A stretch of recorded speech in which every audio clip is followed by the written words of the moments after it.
읽으신 말씀 중심으로 해서 한 사람이 또 다른 사람을 이란 제목으로 그 말씀을 통해 은혜 받기를 소망합니다.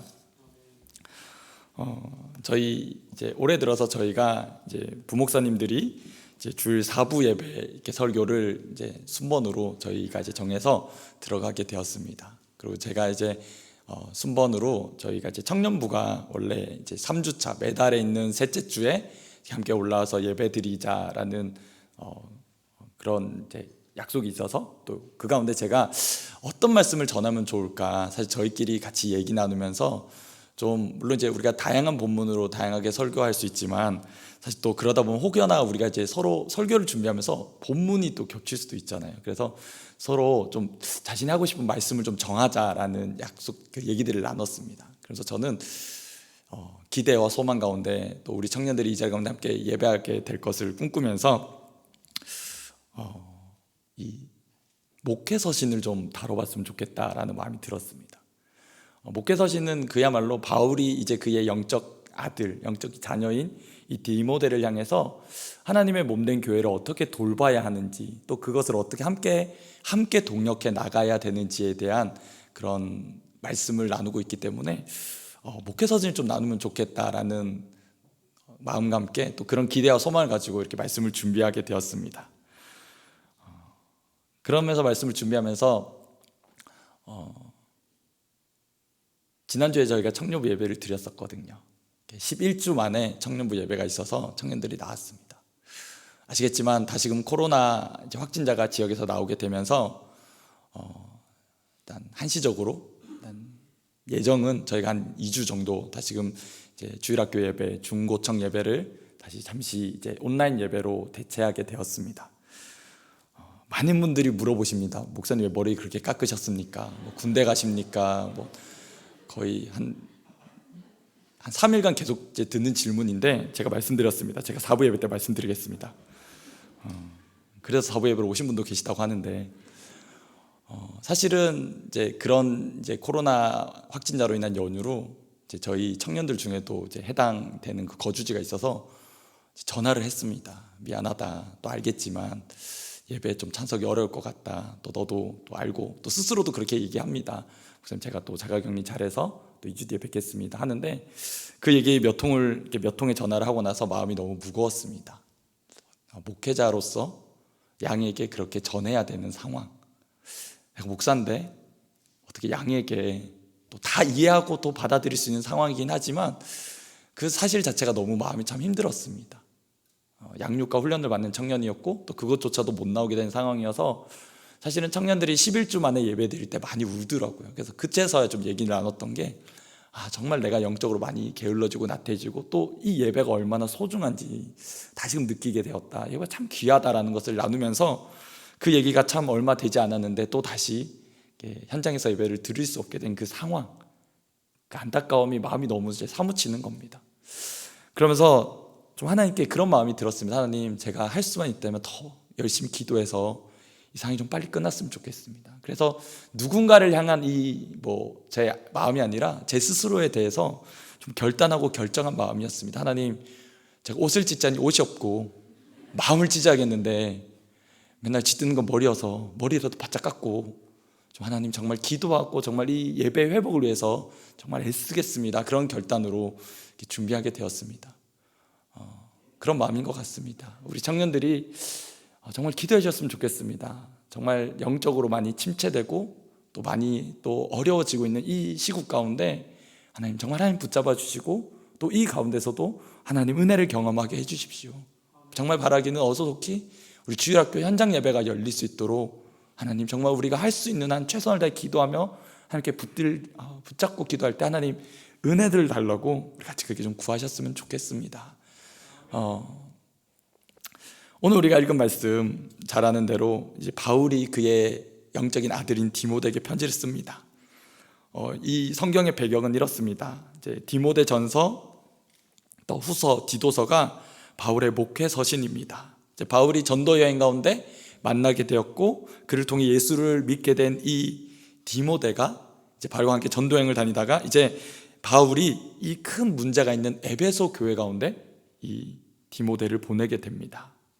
자신이 다 할 수 없어서, 자신의 또 이 목회 사역이 있기 때문에, 또 전도행의 이 일들이 있기 때문에 바울은 디모데를 이 에베소 교회 가운데 보내게 되는 것입니다.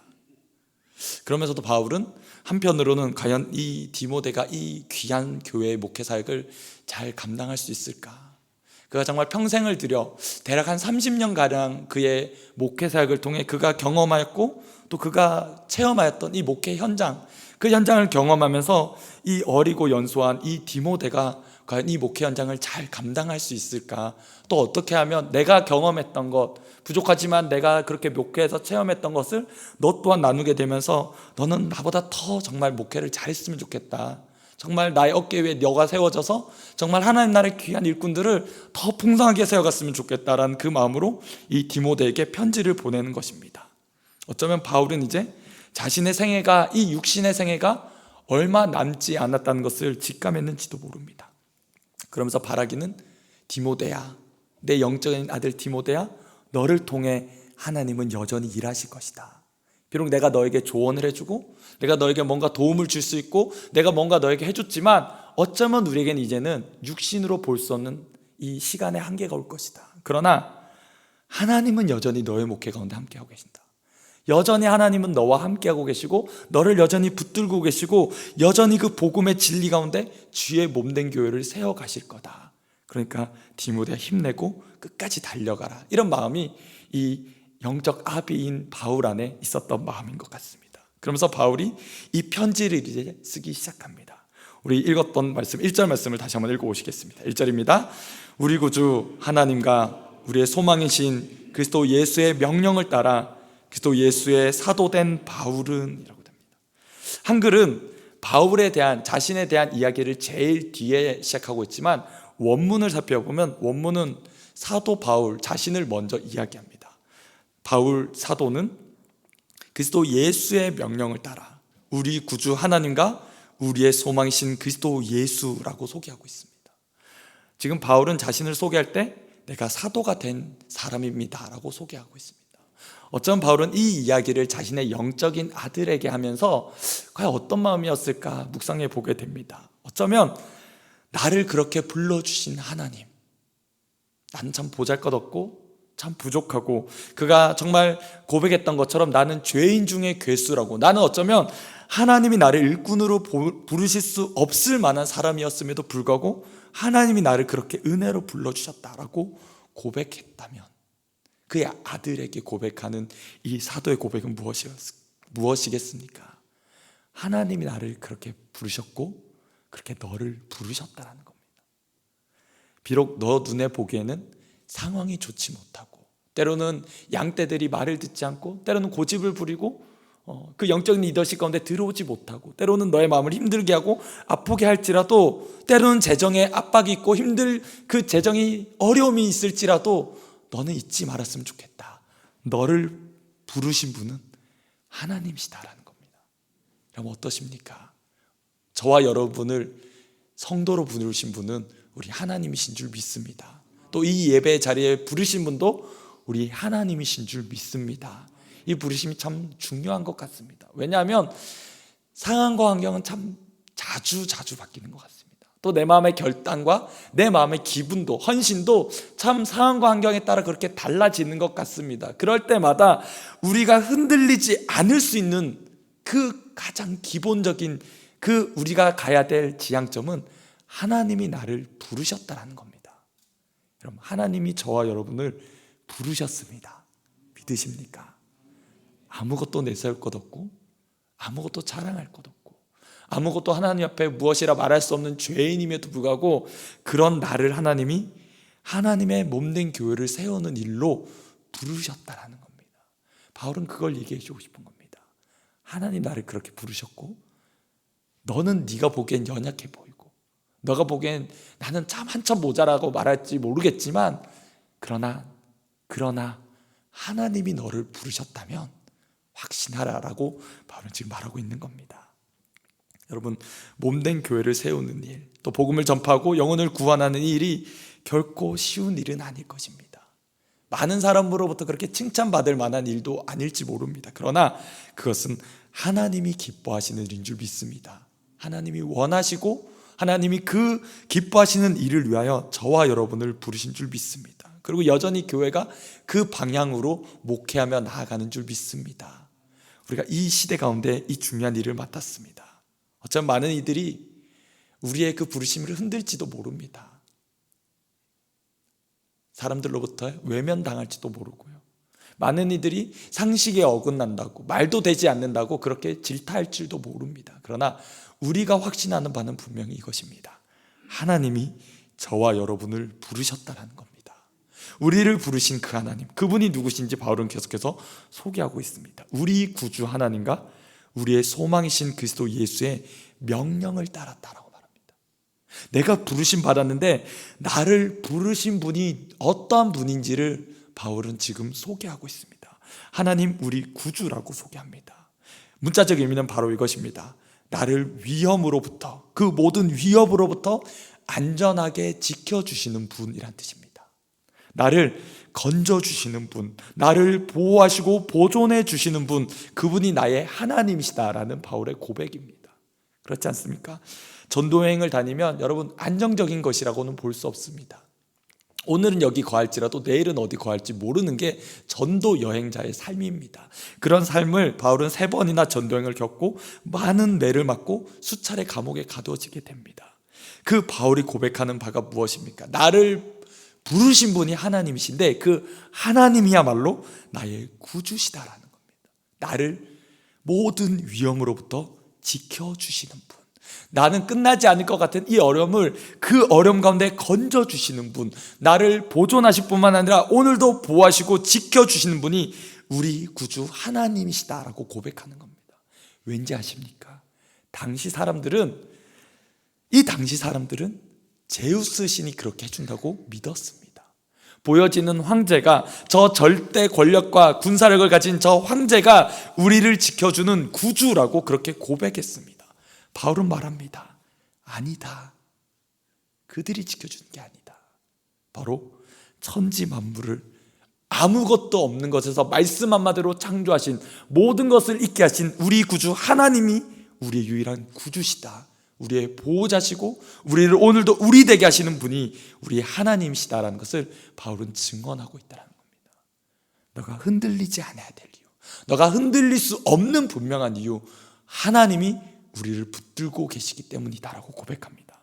그러면서 그 하나님이 놀라운 구원 계획을 가지고, 그 하나님이 다 이해할 수 없는, 우리가 다 깨달아 할 수 없는 그 구원의 계획을 가지고 성자 예수님을 이 땅에 보내셨다. 바로 그리스도 예수를 이 땅 가운데 우리를 위해 보내주셨다. 그 예수만이 우리의, 나와 너의 유일한 소망이시다라고 고백하는 겁니다. 여러분 여쭤보겠습니다. 여러분 소망은 무엇입니까? 저와 여러분이 기대하고 소망하는 바가 어디에 근거한 것입니까? 상황과 환경은 늘 달라집니다. 이해할 수 없을 정도로 달라집니다. 그러나 우리가 확신하는 바, 우리 구주 예수님은 변함이 없는 유일한 소망이심을 믿습니다.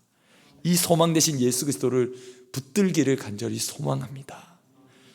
이 고백과 함께 바울이 이제 그 아들 디모데에게 이 축복의 말을 전하는 것을 보게 됩니다. 2절인데 제가 읽어드리겠습니다. 믿음 안에서 참 아들 된 디모데에게 편지하노니 하나님 아버지와 그리스도 예수 우리 주께로부터 은혜와 긍휼과 평강이 내게 있을지어다. 먼저 바울은 디모데를 향해서 내가 믿음 안에서라고 말하고 있습니다. 무엇입니까? 사실은 바울과 디모데는 육신적으로 보면 별로 상관이 없는 관계인 것 같습니다. 그냥 이전에 내가 당신을 만나기 전에는 전혀 상관없이 나는 나대로의 삶을 살았고 당신은 당신대로의 삶을 살았습니다. 그런데 놀라운 것은 하나님의 놀라운 구원 계획이 있었고 그 하나님께서 선물로 주신 믿음으로 말미암아 이 복음이 믿어지게 되었습니다. 바울이 전한 복음이 믿어지게 되었습니다. 그러면서 그 하나님을, 예수 그리스도를 나의 구주로 고백하게 되었습니다. 그러자 놀라운 관계가 생겨나기 시작했습니다. 무엇입니까? 바울과 디모데가 하나의 영적인 가족이 되었다는 겁니다. 여러분, 원래 우리는 전혀 상관없이 살았던 사람들입니다. 우리는 서로를 몰랐고 서로에 대해서 관심이 없었고 서로에 대해서 어쩌면 그냥 내 살 길 바쁜 인생을 살았던 우리 각자의 인생인지 모릅니다. 그런데 우리가 예수 그리스도를 믿게 되었고 예수 그리스도를 우리의 구주로 모시고 하나님 우리 아버지로 고백하면서 우리 안에 달라진 하나의 변화가 있다면 우리가 영적인 가족이 되었다는 겁니다. 바로 성문교회라는 이 교회 목양지 안에 우리에게 허락하신 하나의 영적인 가족이 되었다는 겁니다. 여러분 각자 한번 생각해 보셨으면 좋겠습니다. 어떻게 김포 땅에 오시게 되었습니까? 어떻게 풍무동에 오시게 되었습니까? 나의 여태껏 살아온 태어난 배경, 자라난 문화, 여태까지 나의 살아온 터전은 여태까지 다 달랐습니다. 그런데 하나님이 놀라운 계획을 가지시고 저와 여러분을 부르셨습니다. 여러분 믿으십니까? 그리고 우리 성문교회로 불러주셨습니다. 저는 제가 태어나서 제가 김포 땅에 올 것이라고는 전혀 생각도 못하고 살았던 사람입니다. 저희 부모님께 요전에 이제 어버이날이니까 한번 전화드리면서 있었던 일을 얘기 드렸습니다. 제가 요전에 자전거를 탔는데 자전거를 타고 가다 보니까 서해 바다가 보여요. 그리고 개성이 보여요. 여러분 저 남쪽에 있는 도시에서는 전혀 볼 수 없고요. 수학여행 때 유일하게 판문점 아시죠? 동해안으로 올라가서 수학여행 때 유일하게 봤던 게 북한이었거든요. 부모님이 너무 신기하세요. 어떻게 넌 거기 있냐? 어떻게 넌 거기 있냐? 근데 제가 말씀드려요. 하나님이 부르셨습니다. 하나님이 우리를 불러 모아 주셨습니다. 이전에는 전혀 생각하지도 못했거든요. 이전에 내가 여기에 우리 성문교회에 있을 거라 전혀 생각지 못했는데 하나님의 놀라운 계획과 부르신 가운데 저와 여러분을 불러주셨습니다. 그리고 한 가족이 되게 하셨습니다. 저와 여러분을 지금껏 달랐지만 예수 그리스도의 그 구원으로 인하여서 피 흘려 주고사 우리를 구원하신 예수 그리스도 때문에 우리가 이제 가족이 되었습니다. 그리고 우리가 그 영적 가족됨을 누리고 있는 줄 믿습니다. 여러분 이 아들에게 붙인 특별한 수식어 보십시오. 믿음 안에서 참 아들 된 디모데야라고 말합니다. 디모데야, 너가 나의 복음을 듣고 이제 영적으로 하나의 가족이 되었어. 넌 나의 아들이 되었어. 바울은 독신이었습니다. 결혼하지 않았습니다. 아들을 낳는다는 것, 자녀를 낳는다는 것의 의미를 어쩌면 그는 정말 경험해 보지 못하였습니다. 그러나 정말 복음 안에서 영적으로 자녀를 낳는다는 그 의미는 무엇인지 바울은 정말 경험했던 겁니다. 그 해산의 수고를 통해 내가 너를 복음 가운데 길렀고 양육했고 그리스도의 제자가 되게 하였다. 그런 너는 이제 나의 참 아들이다. 여러분 무슨 뜻인지 아십니까? 너는 뭔가 부족한 사생하거나 혹은 불법을 통해 만들어졌거나 아들이 되었다고 할지라도 너가 자격이 없는 비천한 신분이 아니라 정상적인 혈통에서 자란, 너는 정상적인 혈통에서 태어나 참으로 아름답게 자란 진짜 나의 자녀다라는 겁니다. 이 얘기를 할 때 바울이 염두에 두는 마음이 무엇일까요? 내가 하나님의 자녀 되었다라는 겁니다. 먼저는 내가 하나님의 그 은혜 가운데 자녀가 되었다라는 겁니다. 여러분 이 아들의 반대적인 의미는 딸이 아닙니다. 아들의 반대적인 의미는 바로 종입니다. 종. 내가 그냥 두셨으면 여전히 사단의 종노릇하고 죄의 종노릇하고 내가 죽음의 종노릇해서 살 수밖에 없는 그런 버려진 나의 인생이었는데 예수께서 나를 찾아 불러주시고 나를 향한 하나님의 놀라운 계획을 가지고 계셔서 나를 그 복음 전하는 이 사도의 사명으로 감당하게 하셨고 그런 나를 통해 이제는 또 다른 사람이 너를 낳게 되었다. 너도 그런 사명이 있는 자다. 너를 통해 또 다른 사람이 복음 안에서 태어나게 될 것이다. 바로 그것을 말하고 있는 겁니다. 무엇입니까? 이제는 너가 종이 아니라 너가 너 마음대로 살아가 죄에 굴복하는 죄의 종이 아니라 의의 종이 되어서 하나님의 말씀의 종이 되어서 하나님의 맡기신 이 귀한 양떼를 귀하게 돌봐야 된다.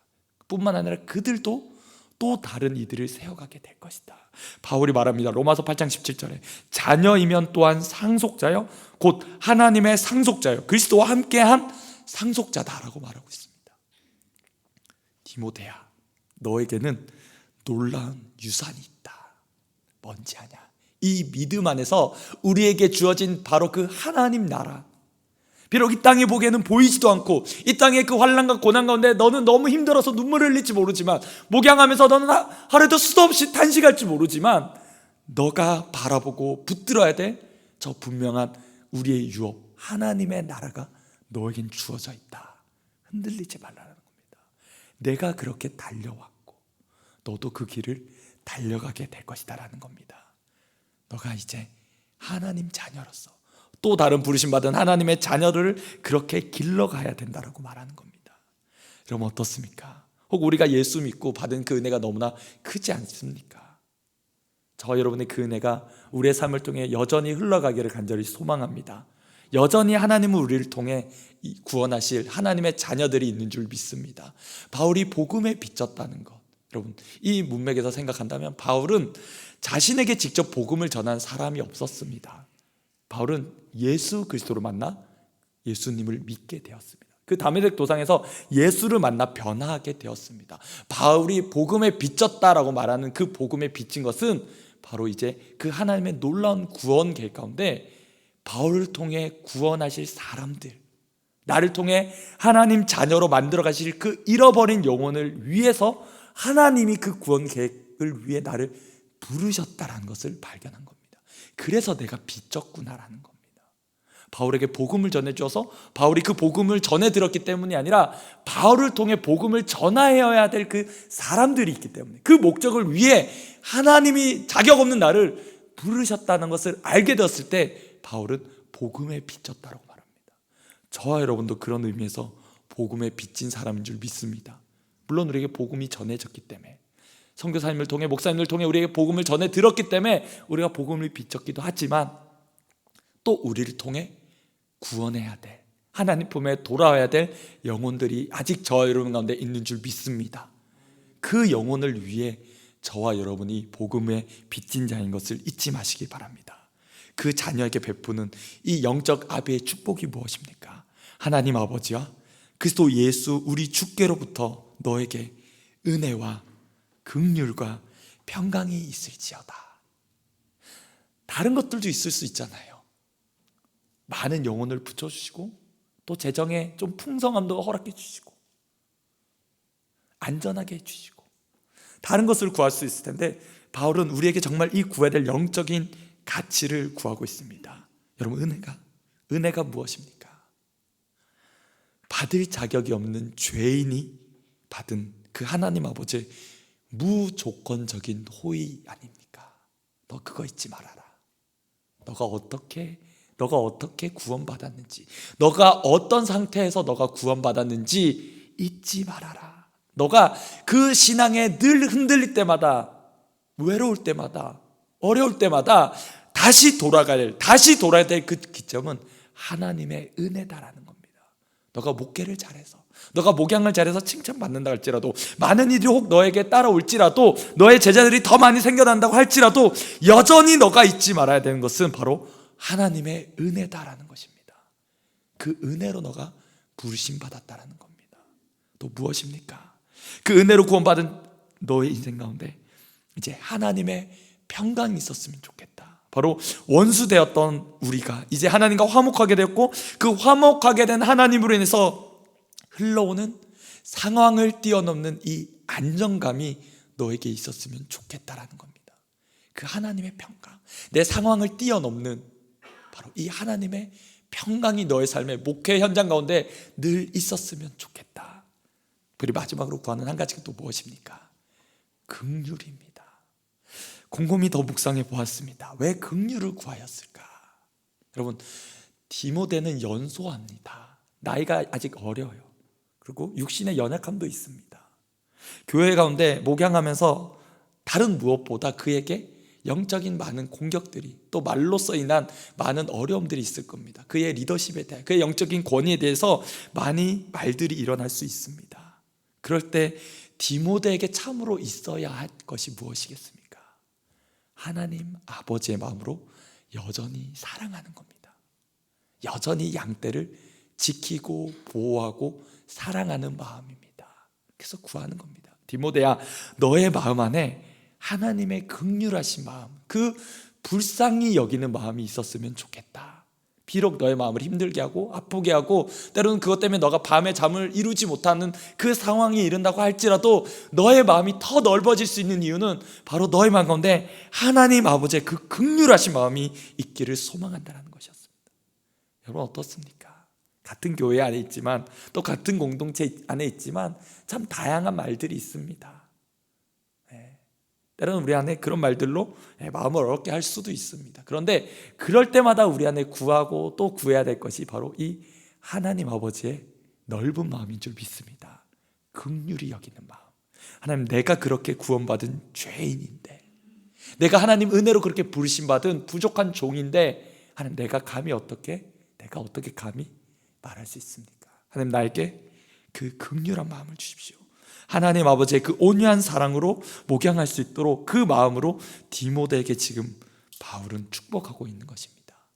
너의 목회 현장 가운데 너가 이루 말할 수 없을 정도로 어려운 일이 있을지도 모른다. 그러나 디모데야, 내가 기도하는 것은 하나님의 은혜가 너에게 있기를 바란다.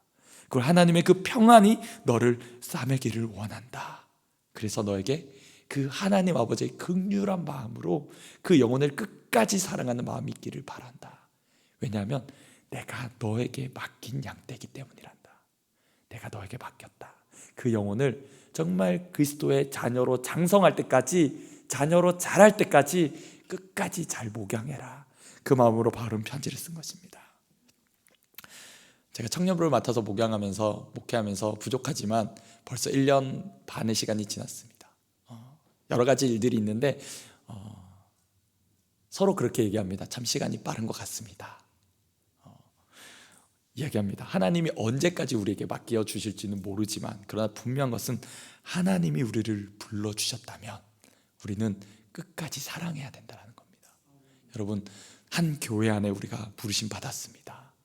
영적인 가족입니다. 여러분, 때로는 의견이 다를 수 있고 때로는 그런 여러 가지 말들이 나올 수 있습니다. 그러나 하나님이 사랑하시는 자녀임을 우리가 잊지 말기를 간절히 소망합니다. 그래서 우리 안에 가져야 될 마음이 무엇이겠습니까? 하나님, 그 하나님의 마음으로 끝까지 충성하게 하여 주십시오. 끝까지 사랑하게 하여 주십시오. 그래서 기도하는 것이 뭔지 아십니까? 하나님, 우리 주일학교에서 정말 우리 교회를 또 섬기고 나갈 주의 사역자들이 일어났으면 좋겠습니다. 여러분, 아멘이십니까? 그런 마음이 우리 안에도 좀 있었으면 좋겠습니다. 거룩한 부담이 우리 안에 있었으면 좋겠습니다. 정말 어렵지만 이 시대를 감당하고 나갈 주의 종들이 우리 성문교회를 통해서도 세워졌으면 좋겠습니다. 그것이 축복이라면, 그것이 하나님 나라의 정말 큰 은혜라면 우리가 그 목적을 두고 기도해야 될 줄 믿습니다.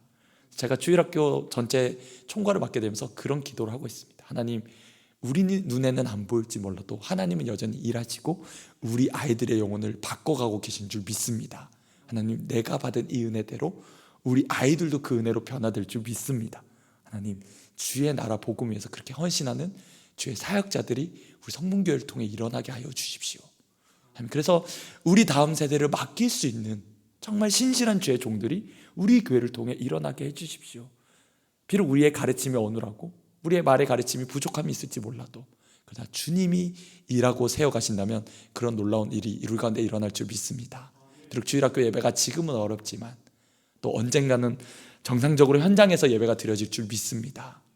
그 가운데 하나님, 우리 아이들이 정말 그 예배에 사모하며 은혜 받게 하여 주셔서 하나님, 일생 붙들고 가야 될 그 예수 그리스도 한 번만 붙들게 하여 주시고, 그래야 하나님, 정말 하나님 사명 감당하는 주의 종들이 우리 교회를 통해 일어나게 해달라고 정말 우리 어른 세대들이 그렇게 간절히 기도해 주셨으면 좋겠습니다. 그 거룩한 소망이 저와 여러분을 통해 정말 이루어져서 한 사람이 또 다른 사람을, 저와 여러분에게 맡긴 그 은혜가 한 사람을 통해 또 다른 사람에게 흘러가는 역사가 일어나길 간절히 소망합니다. 우리 들은 말씀 기억하면서 우리 함께 찬양하겠습니다. 찬송가 212장입니다. 우리 함께 찬양하시겠습니다.